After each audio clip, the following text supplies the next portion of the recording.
Selamat pagi, teman-teman yang dikasihi Kristus.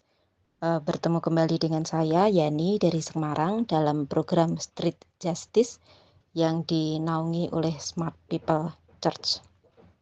Eh, Pagi ini saya ingin berbagi pengalaman tentang pengalaman saya di bulan Agustus kemarin, bulan lalu. Saya merasakan bahwa bulan lalu itu semua yang saya lakukan itu kok merasa berat sekali. Dan semuanya itu, kayak berkat-berkat yang dari Tuhan itu seperti tertutup buat saya. Yang biasanya apa-apa mudah, apa-apa gampang, dan semua yang saya lakukan itu, selalu benar. Kemarin itu di bulan kemarin kok rasanya tuh hampir semuanya itu salah. Jadi apapun yang saya lakukan itu buntu. Saya memang sudah merasa saya ada satu salah memang.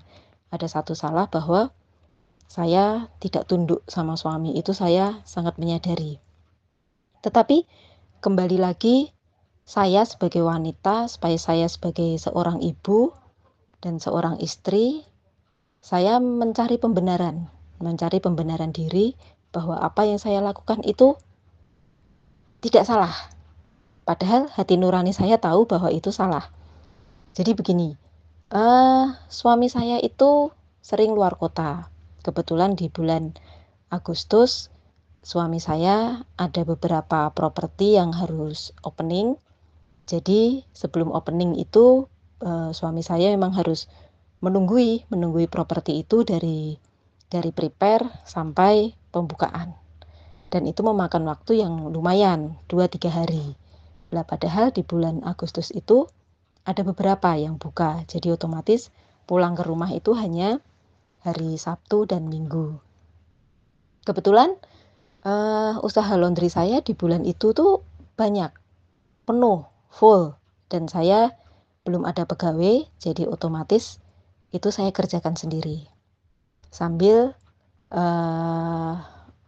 saya, ini anak-anak saya ada 2, yang satu TK, yang satu SMP, cowok semua. Jadi harus antar jemput, terus istilahnya menjaga anak-anak saya dari pagi sampai malam, sampai pagi lagi.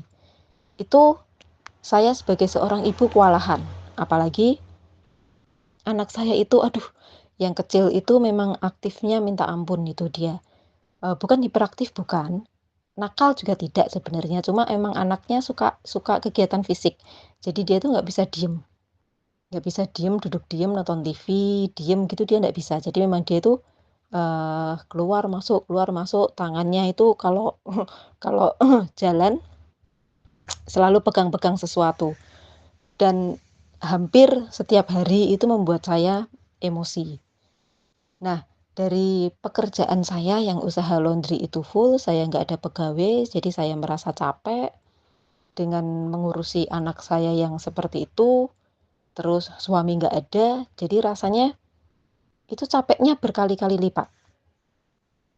Dan setelah suami saya pulang, itu bukannya membantu, tetapi malah malah apa ya, ini kok gini, ini kok gini, ini kok gini. Jadi rasanya itu emosi yang saya pendam, kekesalan yang saya pendam itu langsung langsung ter langsung apa ya, langsung tercurah ke suami saya.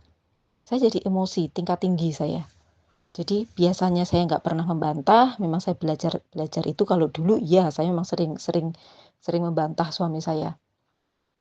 Seiring berjalannya waktu, saya bisa meredam itu dan kemarin itu kembali lagi seperti saya yang dulu. Membantah suami, dia membentak, saya juga ikut membentak. Jadi, saya merasa bahwa, "Loh, aku tuh di rumah, pekerjaanku juga banyak, saya harus mengurusi 2 anak, yang harus saya bagi-bagi waktunya. Kamu loh, yang cuma bekerja di kantor, yang bisa healing ke sana sini," ya bukan healing sebenarnya dia kerja kerja luar kota. Yang pekerjaanmu tuh hanya itu tok, tapi nyampe rumah bukannya membantu, tapi malah menambahi menambahi perkara saya. Jadi saya merasa bahwa saya itu sudah benar melakukan itu. Tetapi hati nurani saya, hati kecil saya sadar bahwa saya itu salah. Tetapi saya berpikir, apa salah ya saya meluapkan emosi saya? Apakah saya tidak boleh meluapkan emosi saya? Nah, itu yang membuat saya membenarkan apa yang saya lakukan, tindakan-tindakan saya terhadap suami. Dan pada saat teman-teman datang, teman Surabaya sama bapak mentor itu datang ke Semarang, kebetulan bertemu di bulan Agustus, memang sudah jadwal datang ke Semarang. Pada saat itu saya ditegur sama bapak bahwa kamu mulai nggak tunduk lagi sama suami. Dan itu memang saya menyadari itu. Karena berkat-berkat saya menyadari berkat-berkat saya itu tertutup. Jadi biasanya yang gampang, apa-apa gampang, itu semua kayak semuanya buntu, dan saya menyadari bahwa saya salah di situ. Dan ternyata salah saya itu tidak hanya tentang tunduk pada suami. Ada satu lagi, saya merendahkan orang lain. Waduh, saya tambah bingung. Merendahkan orang lain yang seperti apa? Padahal circle saya juga sekarang tinggal sedikit, tidak sebanyak dulu. Saya juga nggak pernah kumpul-kumpul sama ibu-ibu yang biasanya kalau ibu-ibu kumpul itu kan gibah ya, ngerasani sana sini. Nah, kebetulan itu saya sudah enggak, sudah tidak berkumpul dengan teman-teman, sudah tidak, jarang saya berkomunikasi dengan apa ya, dengan teman-teman yang biasanya itu memang sudah jarang banget. Untuk kumpul arisan juga sudah nggak pernah, ya sebulan sekali itu iya, cuma kalau kumpul arisan ya datang arisan, setelah itu pulang, sudah tidak ada kesempatan untuk ngobrol-ngobrol. Untuk WA-an juga enggak, saya kalau WA-an kalau nggak penting-penting juga saya enggak. Bingung saya, aduh Tuhan, apa saya merendahkan orang lain di hal apa? Tolong tunjukkan. Itu lama, teman-teman, lama saya bertanya sama Tuhan dan baru dijawab tentang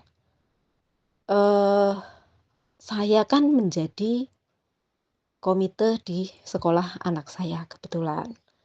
Dan kemarin itu kita membahas sesuatu, kita berbicara tentang program-program yang akan dilakukan di TK untuk kegiatan-kegiatan anak dalam 1 tahun.